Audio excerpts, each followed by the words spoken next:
बिस्मिल्लाहिर्रहमानिर्रहीम और अस्सलाम वालेकुम। 31 मार्च और पाकिस्तान में इतवार की शाम। आज अभी तक की इंपॉर्टेंट खबरें और मेरा तजिया। पहली खबर आपके सामने इस्लामाबाद से रखते हैं, जहां लंदन एग्रीमेंट की अगली किस्त चलनी शुरू हो गई है। जी हां, अगली किस्त ये है कि अब जस्टिस काजी फाइज ईसा साहब को 3 साल के लिए चीफ जस्टिस बनाया जाएगा। जी हां, हम आपको ये कई महीनों से रिपोर्ट कर रहे थे कि काजी फाइज ईसा लंदन एग्रीमेंट का हिस्सा हैं और उस हिस्से में 3 वादे हैं। पहला वादा चोरों की तमाम करप्शन माफ़ करके उनको हुकूमत में बिठाना। दूसरा वादा जस्टिस काजी फाइज ईसा साहब को एक्सटेंशन देना। तीसरा वादा चौधरी निज़ामुद्दीन को एक्सटेंशन देना। पहली किस्त आपने होते देखी, जिसमें फॉर्म 45, 47 पता नहीं क्या क्या कर कर आके आपने देखा कि तमाम चोरों को ड्राई क्लीन करके हुकूमत में बिठा दिया गया। अब दूसरी किस्त पर काम शुरू हुआ है और उस किस्त में जस्टिस काजी फाइज ईसा साहब को 3 साल के लिए चीफ जस्टिस ऑफ पाकिस्तान बनाया जाएगा। 1 साल उनकी मुद्दत थी, 2 साल उनको मजीद मुद्दत दे दी जाएगी और वो 3 साल तक के लिए चीफ जस्टिस ऑफ पाकिस्तान रहेंगे। ये खबर ब्रेक की है आज ARY न्यूज़ ने। उन्होंने अपने टेलीविज़न पर यह खबर दी कि ज़राए से, कि हुकूमती ज़राए, ज़ाहिर है ये ज़राए चौधरी निज़ामुद्दीन के थे, हुकूमती ज़राए नहीं थे। और मेरे ख्याल में ये चौधरी निज़ामुद्दीन ने खुद खबर ब्रेक की है ताकि एक माहौल बने और इसके लिए एक एक्सेप्टेंस बने और आइस ब्रेक हो जाए कि ये काम होने जा रहा है। तो ARY की खबर यह है कि हुकूमती इत्तेहाद ने एक कमेटी बना दी है और एक मुसव्वदा तैयार किया जा रहा है। जैसे ही सेनेट का इलेक्शन मुकम्मल हो जाएगा तो 2/3 मेजॉरिटी हो जाएगी। ये 2/3 कैसे हुई वो आपको अभी बताते हैं, लेकिन 2/3 मेजॉरिटी हो जाएगी जिसके थ्रू आइन में तब्दीली की जाएगी और चीफ जस्टिस ऑफ पाकिस्तान की जो ड्यूरेशन है मुलाजमत की, या चीफ जस्टिस के ओहदे की ड्यूरेशन जो है वो 3 साल तक कर दी जाएगी, जिससे काजी साहब को 2 एक्स्ट्रा ईयर जो हैं, 2 साल मजीद चीफ जस्टिस रहने का मौका मिलेगा। और ये लंदन एग्रीमेंट का वो हिस्सा है जिसकी वजह से काजी फाइज ईसा साहब ने, याद कीजिए, सबसे पहला फैसला आरओज के बारे में किया था। याद कीजिए जब पाकिस्तान तहरीक इंसाफ लाहौर हाई कोर्ट में गई थी और कहा था कि आरओज जुडिशल सिस्टम में से होने चाहिए, सेशन जजेस और अदालती अमला होना चाहिए, ना कि तहसीलदार, असिस्टेंट कमिश्नर्स जो ऑलरेडी मोहसिन नकवी और दूसरे लोगों के गर्दन अपने पाँव के नीचे, पाँव के अंगूठे के नीचे थे जो सारे के सारे लोग, उनको आरओज नहीं होना चाहिए बल्कि जुडिशल अमले को आरोज होना चाहिए। ये पिटीशन लेके पाकिस्तान तहरीक इंसाफ के उमैर नियाजी लाहौर हाई कोर्ट गए थे, जहां पर लाहौर हाई कोर्ट ने ये फैसला दिया था कि इसको लार्जर बेंच सुनेगा और इसके अंदर जान है इस तकाजे के अंदर, क्योंकि पाकिस्तान में पहले एक ही बार ऐसे इलेक्शन हुए थे जिसमें ब्यूरोक्रेसी से आरोज लिए गए थे और उसमें वसी पैमाने पर धांधली की गई थी। तो पाकिस्तान तहरीक इंसाफ के मौक़िफ़ को लाहौर हाई कोर्ट के अंदर सुना गया था और तकरीबन एक्सेप्ट किया गया था। रातों रात वो केस फाइल हुआ सुप्रीम कोर्ट में। काजी साहब ने उसको रातों रात सुना और इतनी अर्जेंसी में सुना कि ना पाकिस्तान तहरीक इंसाफ, जिनकी दरख्वास्त पर लाहौर हाई कोर्ट ने फैसला दिया था, इनिशियल फैसला दिया था, स्टे ऑर्डर दिया था, ना सिर्फ वो उड़ा के रख दिया बल्कि तहरीक इंसाफ को सुना भी नहीं और तहरीक इंसाफ के बारे में ऐसे बुरे रिमार्क्स दिए। उमैर नियाजी साहब को पिटीशन करने के ऊपर वहाँ पर कहा गया कि सरजनिश करेंगे, बुलाएंगे, वार्निंग जारी करेंगे और पता नहीं क्या क्या करेंगे। काजी साहब खुलकर खेल रहे थे उस दिन। वो तमाम का तमाम काम इसी लंदन एग्रीमेंट के लिए था। और याद कीजिए हमने आपको तभी बताया था कि धांधली की बुनियाद रखी गई है और अब इन आरओज के थ्रू इलेक्शन चोरी किया जाएगा और फिर काजी साहब को उसका फ़ायदा आखिर पर मिलेगा। फिर आपको याद कीजिए कि जब बल्ले का निशान छीनना था तो इन्हीं काजी साहब ने रात के 11 बजे पाकिस्तान तहरीक इंसाफ के खिलाफ पिटीशन एक्सेप्ट की थी। फिर आइन, कानून, तमाम चीज़ों के खिलाफ जाके पाकिस्तान तहरीक इंसाफ से बल्ला छीना था और बल्ले का निशान छीनकर, और उससे पहले आरोज का फैसला करके जिसमें धांधली की बुनियाद रखी गई, बल्ले के निशान से पाकिस्तान तहरीक इंसाफ को कॉर्नर किया गया। और उसके बाद तीसरा काम जिसमें अदलिया ने अपनी भरपूर, अदलिया मतलब जस्टिस काजी फाइज ईसा साहब ने भरपूर हिस्सा डाला कि पाकिस्तान तहरीक इंसाफ से ख़वातीन की मखसूस सीटें छीनी गई। ना सिर्फ तहरीक इंसाफ से छीनी गई बल्कि वो छीनी गई सीटें दूसरी पार्टीज़ को देने का भी गैर कानूनी फैसला किया गया और उस पर काजी साहब खामोश रहे। ये तमाम काम असल में काजी साहब कर रहे थे कि इस सेटअप को 2/3 मेजॉरिटी दी जाए ताकि फिर आकर ये कानून बनाए और काजी साहब को जो है वो 3 साल की एक्सटेंशन मिले। तो काजी साहब जो हैं वो इसमें हिस्सेदार हैं। लंदन एग्रीमेंट की अगली किस्त आई है। इमरान खान अपनी गिरफ्तारी से पहले आपको और हमें बताकर गए थे कि लंदन एग्रीमेंट किस किस के दरमियान हुआ है, क्या क्या वो एग्रीमेंट है और उसके बेनिफिशरी कौन होंगे। तो पहले बेनिफिशरी शहबाज शरीफ, जरदारी साहब, मरियम नवाज़ आपको हुकूमतों में बैठे ड्राई क्लीन हुए, तमाम जिनके जो केसेस थे वो ख़त्म कर दिए गए, वो पहले बेनिफिशरी थे। दूसरे बेनिफिशरी अब जस्टिस काजी फायज ईसा हैं जिन्हें एक्सटेंशन मिलेगी, और तीसरे बेनिफिशरी चौधरी निज़ामुद्दीन होंगे जिन्हें एक्सटेंशन देने की कोशिश की जाएगी। तो ये लंदन एग्रीमेंट यही था, इमरान खान आपको बता गए थे। आज उसकी दूसरी किस्त जो है वो सामने आई। इसके साथ साथ आज काबीना के अंदर शहबाज शरीफ ने ऐलान किया है कि उनकी चीफ जस्टिस के साथ मुलाकात हुई है, जिसमें चीफ जस्टिस ने उनसे वादा किया है कि वो हर सूरत भरपूर तरीके से उनका साथ देंगे हर चीज़ के अंदर। लग ऐसे रहा है कि चीफ जस्टिस किसी पार्टी के चेयरमैन हैं, किसी पॉलिटिकल पार्टी के चेयरमैन हैं, और शहबाज शरीफ से बात करते हुए उन्होंने अपनी भरपूर सियासी जो है वो सपोर्ट का ऐलान किया। लेकिन है तो ऐसे ही, इस टाइम चीफ जस्टिस साहब भी एक सियासी पार्टी के चेयरमैन ही लग रहे हैं, और वो सियासी इंडोर्समेंट और सपोर्ट शहबाज शरीफ को दे रहे हैं। तो ये ऐलान भी सुप्रीम कोर्ट के आज पाकिस्तान की तारीख ने देखा कि सुप्रीम कोर्ट का एक चीफ जस्टिस प्राइम मिनिस्टर को कह रहा है कि मैं आपकी भरपूर सपोर्ट में आपके साथ खड़ा हूं। एक लफ्ज़ ऐड कर दिया गया कि तमाम काम जो मईशत में बेहतरी के लिए हों, तो ये आरोज़ छीनना, बल्ले का निशान छीनना, मखसूस नशस्तें छीनना, 3 साल की एक्सटेंशन, ये जनाब वसी तर कौमी मफाद में ही तो हो रहा है काजी साहब, ये कोई और तो कुछ हो नहीं रहा। तो इसलिए ये तमाम चीज़ें, और 6 जजेस का जो ख़त है 1 साल से आपको पता है, जिसके अंदर आप उस जुर्म के अंदर जो उनके साथ किया जा रहा है आप मुकम्मल तौर पर शामिल हैं सर। तो इसलिए आपका अब रिवॉर्ड तो बनता है।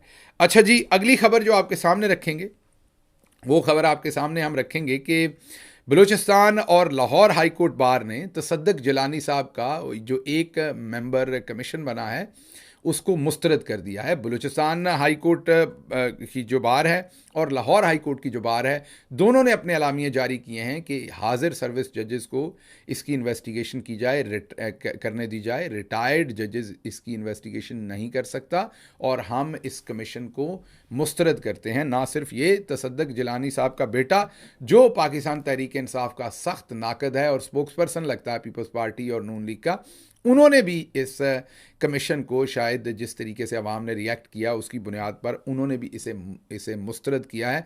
मतलब कि तसद्दुक़ जिलानी साहब का अपना बेटा इस जो कमीशन है इसको किसी सूरत एक्सेप्ट नहीं कर रहा। अच्छा जी, काबीना के इजलास में मैंने आपको ये तो बता दिया कि काबीना के इजलास में शहबाज शरीफ ने ऐलान किया है कि काजी साहब हमारे बिल्कुल साथ खड़े और भरपूर सपोर्ट हमें प्रोवाइड करेंगे।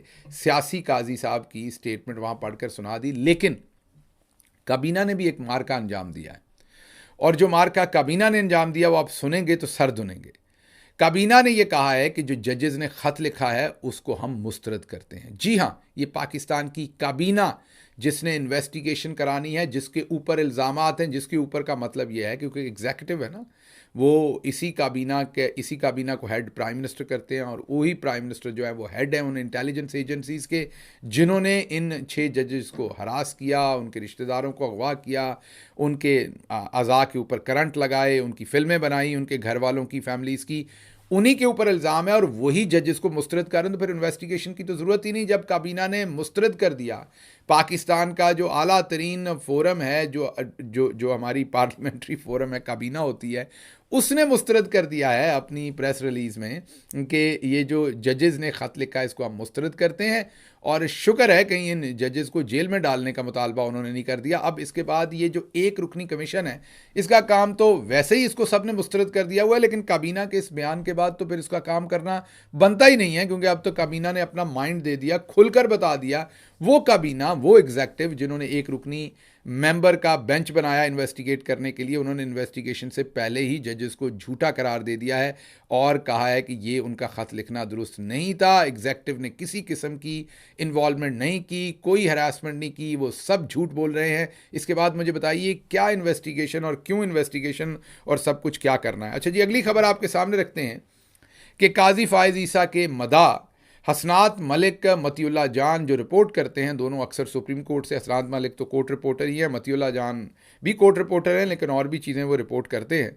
उनसे भी ये सब कुछ हजम नहीं हो रहा। जो 3 साल की एक्सटेंशन है, जो काजी साहब का 6 जजेस के ऊपर कंडक्ट है, उन्होंने भी कहा है कि साकिब निसार, गुलजार साहब और बंदयाल साहब, तीनों जो जस्टिस साहबान थे, वो बहुत बेहतर थे और वो इस तरीके से चौधरी निज़ामुद्दीन के सामने नहीं लेटे थे जिस तरीके से काजी फाइज ईसा साहब ना सिर्फ लेट गए हैं बल्कि हंस भी रहे हैं लेटते हुए और खुश भी हैं बहुत ज़्यादा। तो अब उनकी ऐसी आवाज़ें जो हमेशा से जस्टिस काजी फाइज ईसा को सपोर्ट करती रही हैं, इवन मीडिया के अंदर जो उनके घर के बंदे समझे जाते थे, वो भी काजी फाइज ईसा साहब के ऊपर शदीद तनकीद कर रहे हैं कि जिस तरीके से वो लेटे, उन्होंने पहले कोई चीफ जस्टिस ऐसे करते हुए नहीं देखा गया। अगली खबर दोबारा गुजरांवाला से, जो कल हमने आपको दी थी। 9 मई के वाकयात के अंदर 51 लोगों को 5-5 साल की सज़ा दे दी गई थी। मैंने आपको बताया था कि जुडिशल हिस्ट्री में शायद ही ऐसे हुआ हो कि एक ही वाक़े में 51 लोगों को एक जैसी सज़ा दी हो। मीन एक ही गज़ के साथ सारा कपड़ा जो है वो नाप के दे दिया हो, भले किसी का कसूर कम है ज़्यादा है ही नहीं, इससे कुछ लेना देना नहीं। 51 लोगों को एक जैसी सज़ा दे दी। ना आपने कभी ये सुना होगा पहले, ना देखा होगा पूरी दुनिया के अंदर, लेकिन पाकिस्तान ने ये माजरा देखा। और ये जो 51 लोग हैं, ये असल में 51 ख़ानदान हैं, इनकी ज़िंदगियां बर्बाद कर दी गई हैं। और अगर आप हकीकत देखें तो उस रात की वहाँ पर फुटेज हैं जहाँ पर आप देखेंगे कि इदारों के ट्रक जो हैं वो सिविल कपड़ों के अंदर लोगों को वहाँ पर उतार रहे हैं और बाद में वो लोग इन तमाम चीज़ों के अंदर अपना अपना किरदार अदा करते हुए भी नज़र आ रहे हैं। तो इन बेचारों को सिर्फ बाहर खड़े होने और नारे लगाने के ऊपर पकड़कर झूठे केसेस के अंदर डालकर, और कईयों को तो कहीं और से पकड़कर इन झूठे केसेस के अंदर डालकर इनको 5-5 साल की सज़ाएं दे दी हैं, जो कानून इंसाफ के किसी तकाजे के मुताबिक नहीं। तो ये 51 ज़िंदगियां रमज़ान के महीने में ये झूठ बोलकर ये तमाम का तमाम काम किया गया और 51 ज़िंदगियां जो हैं वो तबाह की गई हैं। अच्छा जी, अगली खबर जो आपके सामने रखनी है वो खबर हम रखेंगे PP 147। सोशल मीडिया कारकुन फिर सच्चे साबित हुए। वहाँ से मोहम्मद मदनी का टिकट कटवा कर कुछ नाआकबत अंदेश लोगों ने अपने ज़ाती मफाद के लिए वो टिकट शाहरुख जमाल को भट्ट को दिलवाने की कोशिश की थी। ये जो शाहरुख जमाल भट्ट साहब हैं, इन्होंने टिकट लिया था कि मैं बड़ा नज़रियाती कारकुन हूँ और इन्हें टिकट चंद घंटे के लिए दिलवाने की कोशिश भी की गई, लेकिन फिर इमरान खान साहब ने जब उनको पता चला तो मोहम्मद मदनी को ही टिकट दिया गया। और मोहम्मद मदनी के टिकट मिलने के बाद अब ये जो शाहरुख जमाल भट्ट हैं, इन्होंने आज़ाद इलेक्शन लड़ने का फ़ैसला किया है। तो अफजल ढांडला साहब के बाद ये जो शाहरुख जमाल भट्ट हैं, ये भी रॉन्ग नंबर थे और इन दोनों रॉन्ग नंबर्स को जो असेस किया था वो पाकिस्तान तहरीक इंसाफ की सोशल मीडिया की टीम ने किया था। मुबारकबाद बनती है उनकी कि उन्होंने रॉन्ग नंबर्स को सही पहले शनाख्त किया और फिर उनके खिलाफ आवाज़ उठाई और अब दोनों ने अपने आप को एक्सपोज किया, अफजल ढांडला साहब ने भी और शाहरुख जमाल भट्ट साहब ने भी, कि दोनों को जब पार्टी टिकट नहीं मिला तो पार्टी के खिलाफ ही इलेक्शन लड़ने का उन्होंने फैसला किया। अब मैं आपके सामने एक खूबसूरत और खुशगवार खबर रखता हूँ। हर रोज़ हम आपको मायूसी की, अफसुर्दगी की खबरें देते हैं, लेकिन आज एक खूबसूरत और खुशगवार खबर जिसको देखकर आप खुश हो जाएंगे। लेकिन उससे पहले पाकिस्तानी सियासत की एक हकीकत आपको बताऊं कि मुझे हमेशा से लगता था कि पाकिस्तान के अंदर मिडिल क्लास के लोग ज़्यादा सियासत के अंदर आएंगे तो पाकिस्तान के अंदर जो सियासत के अंदर गंदगी है, करप्शन है, वो कम होगी। मैं अभी भी ये समझता हूं कि मिडिल क्लास के लोगों का सियासत के अंदर आना बहुत ज़रूरी है और ज़्यादा मिडिल क्लास के लोगों को सियासत में आना चाहिए। लेकिन एक तब्दीली मेरे जहन में आई पाकिस्तान की सियासत को प्रैक्टिकली देखने के बाद, और वो ये आई कि इससे फ़र्क नहीं पड़ता कि कोई मिडिल क्लास से आया है या एलीट क्लास से आया है, अगर उसका दिल सही जगह पर है, अगर वो ईमानदार है और वो ज़ाती फ़वाइद हासिल करने के लिए सियासत में नहीं आया तो वो अच्छा किरदार अदा करेगा। बदकिस्मती ये है कि पाकिस्तान की सियासत इतनी गदली हो चुकी, इतनी गंदी हो चुकी है कि मिडिल क्लास से भी जब लोग आते हैं तो वो बहुत जल्दी उजले लोगों को भी ये तालाब गंदा कर देता है। ये तालाब इतना गंदा हो गया हुआ है कि इसके अंदर आते ही लोग करप्शन में शामिल हो जाते हैं, अपने इख्तियारात को वसी करने में शामिल हो जाते हैं, पैसा बनाने में शामिल हो जाते हैं और मिडिल क्लास का बंदा भी आते ही एलीट बनने की कोशिश शुरू कर देता है। और क्योंकि उसे बहुत जल्दी में एलीट बनना होता है, इसलिए वो करप्शन की भी फिर तबाहियां मचाने की कोशिश करता है। तो बिल्कुल मिडिल क्लास से लोग चाहेंगे, लेकिन ऐसे लोग जो कमिटेड हों, डिवोशन हो जिनके अंदर, और किसी कॉज के लिए सियासत में आए, ना कि इसको एक प्रोफेशन समझ के एक अपॉर्चुनिटी के तौर पर आए। क्योंकि सियासत वैसे ही एक बहुत ही कंपैरेटिव किस्म का इन्वायरमेंट है और इसके अंदर हमा वक्त आपको कोशा रहना होता है। तो इसमें जो अपॉर्चुनिस्ट लोग होते हैं, या मैंने देखा इवन मिडिल क्लास से लोग निकलते हैं तो आते ही माल पानी बनाने की जंग में लग जाते हैं, और वो बिल्कुल उसी तरह की चीज़ बन जाते हैं जैसे पहले सियासतदान होते। तो 3-4 सालों के बाद आपको बिल्कुल कोई फ़र्क महसूस नहीं होता एक ऐसे किरदार के बारे में जो 40 साल से सियासत में हो और बहुत सारा पैसा बनाया हो, और एक यंगस्टर जो 5 साल पहले सियासत में हो, वो भी तकरीबन उसी तरह के काम कर रहा होता है। इसलिए मेरा तज्जिया यह है कि अगर पाकिस्तान की सियासत को बेहतर करना है तो पाकिस्तान की सियासत के अंदर मिडिल क्लास के उजले लोगों की ज़रूरत है। आइए आज आपको एक उजले कारकुन से मिलाता हूं। अवैस यूनुस इनका नाम है। इनके बारे में मैंने पहले भी आवाज़ उठाई थी जब ये गिरफ्तार हुए थे, जेल में रखे गए थे, इन पर तशद्दुद हुआ था। मैं इनको क्यों उजला कहता हूं, अवैस यूनुस को, और भी बहुत सारे कारकुन हैं, लेकिन मैंने इनकी तरह के कारकुन कम देखे हैं। आप बहुत सारे पाकिस्तान तहरीक इंसाफ के कारकुनान को जानते होंगे सोशल मीडिया के तवज्जुह से दूसरे, लेकिन वो इनके पास नहीं है कहीं, क्योंकि मैंने उनको जब करीब से देखा तो वो ज़ाती मफादात, ओहदे, सीटें, पोजीशन, टिकटें, उन चक्रों में पड़े होते हैं। मुझे ये मिल जाए, मुझे वो मिल जाए, अपने ग्रुप बनाते हैं, ग्रुपों के थ्रू लॉबिंग करते हैं, किसी को बुरा बनाते हैं, किसी को अच्छा बनाते हैं, किसी के खिलाफ मुहिम शुरू करा दी, ग्रुप शुरू करा दिया, साजिश शुरू करा दी, ट्वीट शुरू करा दिए, ट्रेंड शुरू करा दिए, सब कुछ मैं होते हुए देखता हूं। और ये एक जमात में नहीं, सारी जमातों में ऐसे किया जाता है, लेकिन बहुत कम लोग ऐसे होते हैं जो कॉज के साथ होते हैं, कमिटेड होते हैं। अवैस यूनुस बिलाशुबा उस तरीके का एक वर्कर है। आप गौर कीजिए, पाकिस्तान तहरीक इंसाफ के बहुत सारे लोग जेलों में गए, जेलें काटी, जेलों से छूट कर आए, और जब जेलों से छूट कर आए तो वो जाहिर है उनमें ज़्यादातर गरीब कारकुन हैं। किसी को उनका उस तरीके से ख्याल नहीं आया जिस तरीके से अवैस यूनुस को आया। अवैस यूनुस ने उन सब के लिए अपनी टीम के साथ मिलकर लाहौर में एक अफ्तारी का प्लान किया, उनको वहाँ बुलाया। उनको वहाँ बुलाना मुश्किल था अवैस यूनुस के लिए, क्योंकि पुलिस पीछे लगी हुई थी, तमाम मामलात इस तरह के बने हुए थे कि पुलिस ने पकड़ लेना था।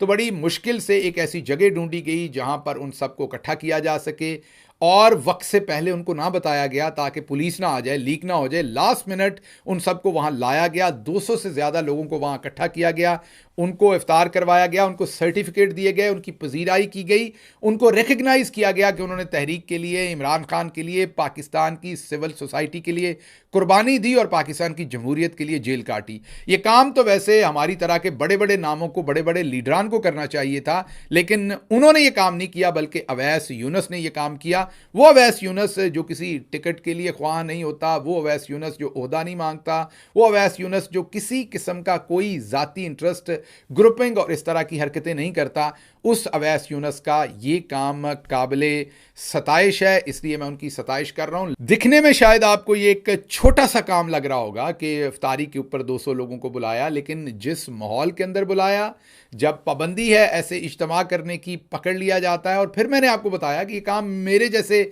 बड़े बड़े नामों का था तहरीक इंसाफ के अंदर, जिन्होंने नहीं किया। और अवैस यूनुस को ख्याल आया कि जो लोग जेल से निकले हैं उनको पजीराई चाहिए, उनको एक जगह पे इकट्ठा करना चाहिए, उनको रिकग्नाइज़ करना चाहिए, उनका शुक्रिया अदा करना चाहिए। तो अवैस यूनुस, मैं इस फोरम से आपका शुक्रिया अदा करता हूं। आप असल में इमरान खान के हकीकी वर्कर हैं। आप पाकिस्तान तहरीक इंसाफ की असल तस्वीर है, आप पाकिस्तान की जमहूरियत की असल तस्वीर हैं। आप जैसे रोशन वर्कर जिस जमात के पास होंगे उनका, और जिस मुल्क के अंदर आप तरह के वर्कर्स होंगे, उनका मुस्तकबिल ताबनाक होगा। मैं अपने तमाम नाजरीन की तरफ से, अपनी तरफ से, अपनी जमात की तरफ से, जो आपकी भी जमात है, मेरे से ज़्यादा आपकी जमात है, मैं आपका बहुत शुक्रिया अदा करता हूँ, आपकी पूरी टीम का शुक्रिया अदा करता हूँ, और आपकी भरपूर सताइश करता हूँ कि आपने उन लोगों के बारे में सोचा जिन्होंने सबसे बड़ी कुर्बानी पाकिस्तान तहरीक इंसाफ और पाकिस्तान के लिए दी। इसके साथ ही जी मुझे इजाज़त दीजिए। अल्लाह आपका हामी और नासिर हो। पाकिस्तान जिंदाबाद।